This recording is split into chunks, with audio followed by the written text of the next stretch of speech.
Olá, vamos iniciar mais um programa Saúde para você. Meu convidado hoje é o nefrologista Dr. Fernando Freitas. Ele vai conversar comigo sobre doença renal crônica.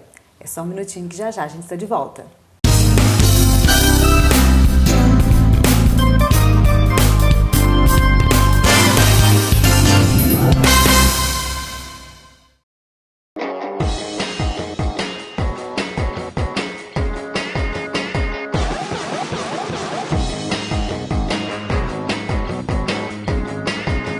Doctum TV, online 24 horas. Já estamos de volta com o programa Saúde para você. Agora sim, eu vou conversar com o Dr. Fernando sobre doença renal crônica. Olá, doutor, seja bem-vindo aí aos nossos estúdios. Olá, Marilava, obrigado pelo convite. É um prazer estar aqui falando sobre doença renal crônica, informando sobre essa doença que é o nosso objetivo também como médico, levar informação para a população, principalmente sobre prevenção. Doutor Fernando, fala para a gente primeiro o que é a doença renal. A doença renal crônica, chama doença renal crônica, é a perda da função do órgão. A gente conceitua a doença quando você tem uma perda lenta, ela é gradativa e que ela persiste por mais de 3 meses. O conceito da doença ela tem que englobar também esse fator tempo, para que você a defina como doença crônica. E esse órgão, então, ele vai passando por uma perda lenta, que isso vai levar vários anos, né? E a gente classifica em vários estágios, do estágio 1 até o estágio 5, quando é a perda total da função. O paciente consegue manter uma vida com tratamento clínico até o estágio 4. A partir do estágio 4, quando ele entra no estágio 5, aí sim ele vai precisar do tratamento que a gente chama de diálise ou tratamento renal substitutivo, que seria a diálise propriamente dita, né? Agora, doutor Fernando, por que acontece essa perda? Então, Marinalva, como a gente já abordou isso algumas vezes, a doença renal ela tem uma série de causas, né? É o sofrimento do órgão, que pode ser por várias doenças, inclusive doenças que não são do próprio rim, né? As doenças até que são as menos comuns, que são as do próprio rim, como as glomerulopatias, mas as doenças que mais causam problema no rim e que são os maiores responsáveis pela perda da função do órgão, são doenças sistêmicas. As duas, o que é doença sistêmica? Aquela que está acometendo todo o organismo. E as duas principais, que a gente sempre que está lembrando, é o diabetes e a hipertensão. São as duas doenças que são mais responsáveis pela perda do órgão. E além dessas doenças, outras, né, como doenças do próprio rim, que são as chamadas glomerulonefrites, alguns pacientes que têm cálculos com complicações, infecções com complicações, tumores, uma série de doenças reumáticas, uma série de outras doenças. Mas as duas principais que a gente chama mais atenção é justamente a hipertensão e o diabetes, porque são doenças que você tem como intervir e, assim, muitas vezes evitar a complicação renal, já que o nosso objetivo é falar sobre prevenção. Então, chama mais atenção essas duas doenças. Tá, você falou em cálculo. O que pode causar o que pode causar um cálculo renal? O cálculo renal ele tem muitas causas. Geralmente é um erro metabólico do organismo, né? A gente tem fatores que nos protegem contra a formação de cálculo. Algumas pessoas não têm esses fatores protetores, então elas têm uma maior tendência a formar cálculo. Aí, na realidade, você tem que fazer um estudo metabólico desse paciente para tentar identificar qual é a causa e tentar prescrever algum medicamento, alguma orientação para que ele não venha formar cálculo com tanta frequência. Mas, na maioria das vezes, a gente consegue reduzir muito a formação de cálculo naqueles pacientes que ingerem bastante líquido. É uma orientação que, com a ingestão de líquido e restrição de sal, a gente consegue reduzir, em média, 70% a formação de cálculo. Mas, obviamente, só com o estudo do metabolismo que a gente vai identificar a causa principal que levou à formação daquele cálculo e cada um, às vezes, você vai direcionar para algum medicamento que vai ser necessário usar para a correção daquele erro do paciente. Doutor Fernando, o uso de anabolizante, né, para essas pessoas que praticam atividade física, ele pode ser um agravante? Então, Marinalva, para os pacientes que têm problema renal, sim. Né? Não que o anabolizante em si ele vai trazer um problema renal, mas aqueles pacientes que já têm um comprometimento renal, ou seja, um rim que já tem um certo sofrimento, se você trouxer uma sobrecarga para ele, aí sim você pode trazer prejuízo. Tá? Então, a gente não orienta o uso porque a não ser que a pessoa passe por uma avaliação médica bastante rigorosa, que esteja com a saúde boa, sem nenhum comprometimento. Mas, de uma forma geral, é preocupante o uso indiscriminado, sem orientação, até porque tem pessoas que têm já algum problema renal e não sabem, porque a doença ela é silenciosa. Uhum. Agora, doutor Fernando, quais as pessoas que estão predispostas a ter esse tipo de problema? Bom, então primeiro a gente já falou, já chamamos a atenção com relação à hipertensão e o diabetes, né? Então, todo paciente que é portador de hipertensão e de diabetes, ele tem um fator de risco muito elevado para a doença renal, ou seja, para que esse rim venha sofrer. Então, esse é o principal grupo de risco, que a gente está sempre alertando, porque é uma população muito grande. E aí entra uma outra questão que eu queria chamar a atenção, que entra a questão da obesidade, que inclusive foi o tema da campanha mundial da prevenção da doença renal esse ano. Porque a obesidade, ela vai levar como consequência a hipertensão e o diabetes. Então, e além disso, ela por si só também é um fator agravante para a doença renal. Então, chamando a atenção desse grupo de pacientes, hipertensão e diabetes. E existem os outros pacientes que também são fator de risco. A paciente acima de 50 anos, porque nós, a partir do momento que a gente começa a envelhecer, a gente começa a perder glomérulo funcionante, ou seja, esse rim começa a ficar um pouco mais debilitado, um pouco mais fraco. A gente vai perdendo função renal com o nosso envelhecimento. Uma vez que você já perde fisiologicamente, vamos dizer assim, essa função renal, se você não tiver os cuidados com outros agravantes, você passa a ter uma complicação. Então, as pessoas acima de 50 anos também estão no grupo de risco. Pessoas que têm familiares que têm doença renal, porque algumas doenças são de incidência familiar. Então, essas pessoas também elas são do grupo de risco, né? Como eu já falei, a questão da obesidade, pessoas que têm passado de ter tido alguma doença renal, como a gente já abordou a questão dos cálculos, infecções urinárias, geralmente são infecções urinárias altas, né, que sempre vem acompanhada de febre, e tem uma série de doenças reumáticas, como, por exemplo, o lúpus, a doença do ácido úrico, a gota. Então, existe uma série de doenças que são fatores de risco para a doença renal. Mas as principais seriam mesmo essas duas, que ela abrange um grande número de população, que é a maior população que perde o rim realmente. Hoje, para você ter ideia, a gente acredita-se que em cada 10 pessoas, uma já tem uma disfunção renal. Desse estágio que eu falei de 1 a 5, a cada 10 pessoas da população geral, um tem um grau de disfunção renal e muitas vezes não conhece. Nós vamos para um pequeno intervalo. O programa Saúde para você volta já.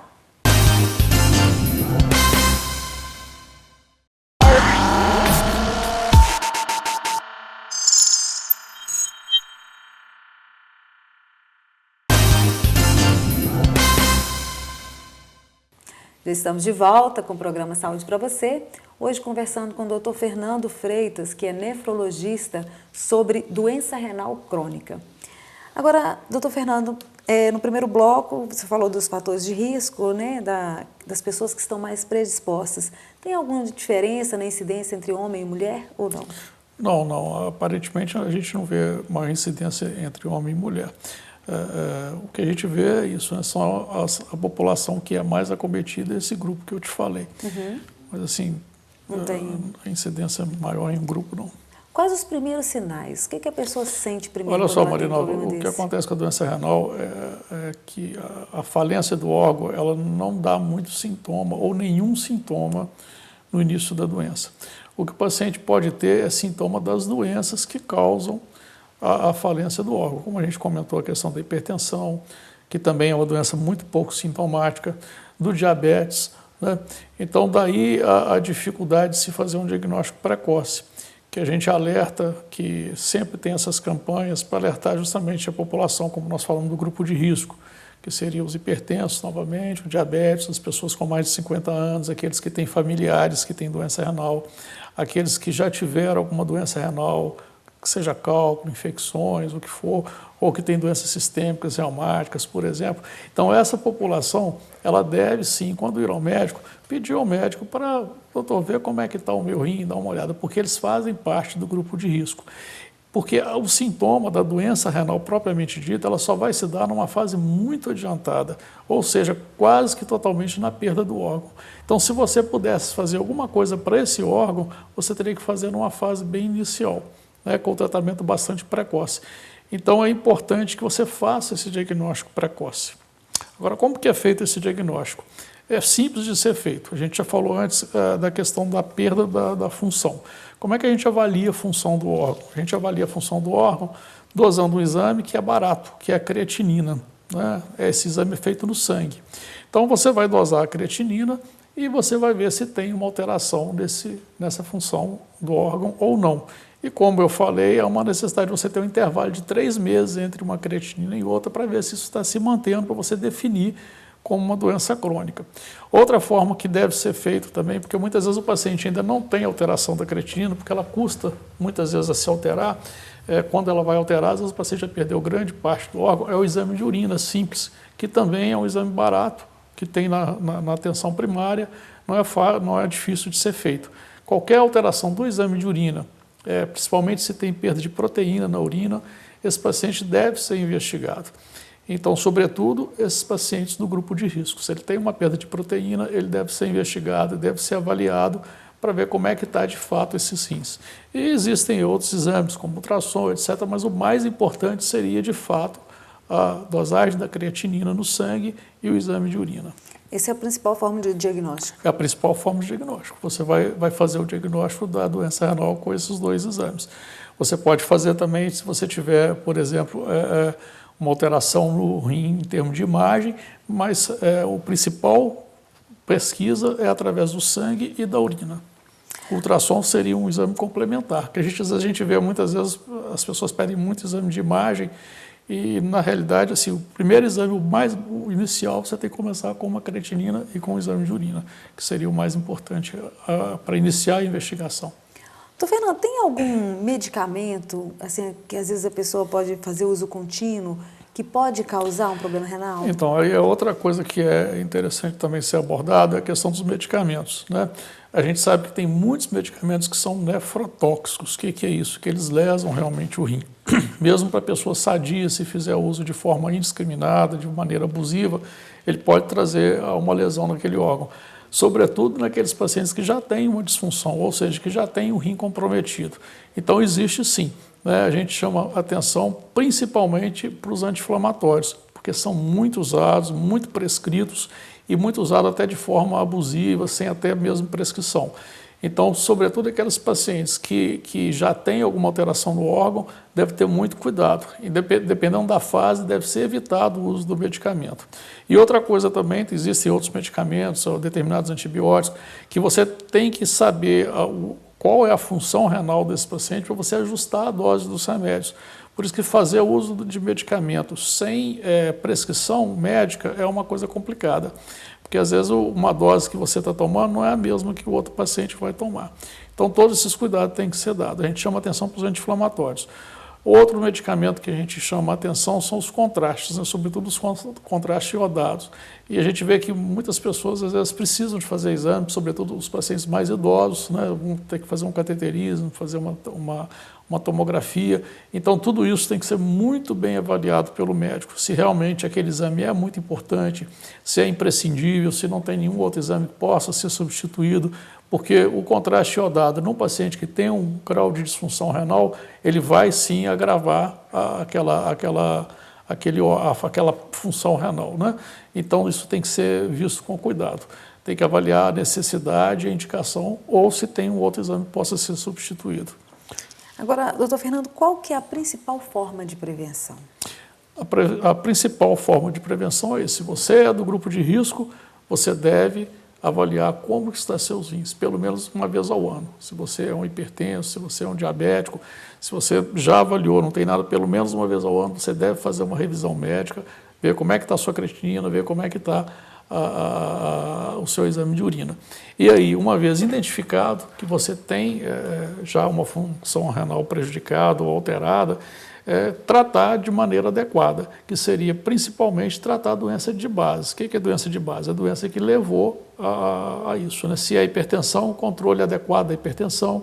Existem determinados medicamentos que são melhores do que outros, né?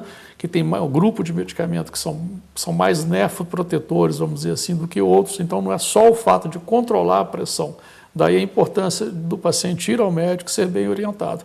Não é só o fato de controlar a pressão. Além de controlar a pressão, existem os medicamentos que vão trazer uma maior nefroproteção para aquele paciente. Um controle adequado do diabetes, um controle adequado do seu peso, a alimentação. Com relação à alimentação, as coisas têm mudado muito ultimamente. Essa semana mesmo saiu um trabalho no Lancet, que é uma revista de muito impacto no meio acadêmico, falando sobre a questão do uso dos carboidratos.